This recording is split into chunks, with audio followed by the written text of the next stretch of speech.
Welcome to Monograph Matters. Today we have a discussion with Benjamin deMayo, author of the SRCD Monograph on Stability and Change in Gender Identity and Sexual Orientation across Childhood and Adolescence. This discussion focuses on the insights about transgender and LGBTQ plus youth from this study.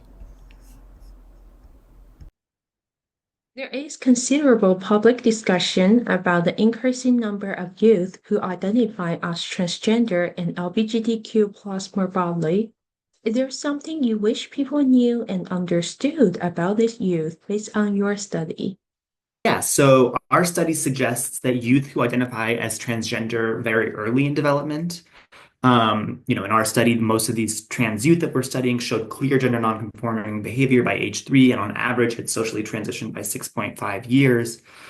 Our study suggests that youth who kind of fit this developmental profile will show gender development that looks remarkably similar to their cisgender peers.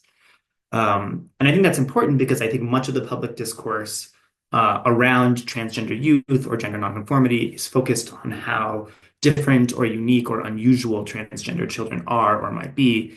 And our data from this paper and several others that we've published in the past suggests the opposite of that, that other than the fact that they're transgender, there's really not very much about their gender development that is unique or unusual, and actually looks very similar to youth who are who are cisgender early in development.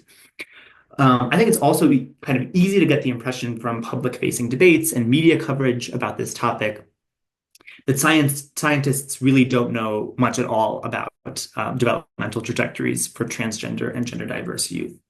But on the contrary, it's important to note that despite that perception that we really don't know anything, that we're kind of in a knowledge gap about this, evidence from the past several years, much of which has come from our own lab, is really starting to paint a particularly clear picture of one specific group, which is early identifying transgender children who are supported in a social transition in childhood by their parents and families.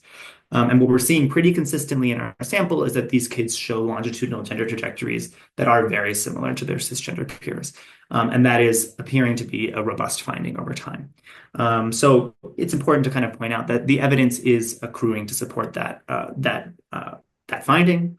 And we hope that the results from this monograph will help families and also clinicians understand the trajectories of trans and gender diverse youth as they encounter them in their everyday lives.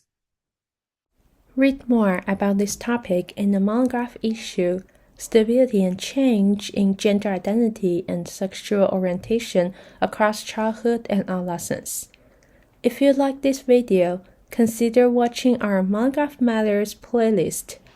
For additional resources related to this and other issues of the monographs of the Society for Research in Child Development, please visit monographmatters.srcd.org.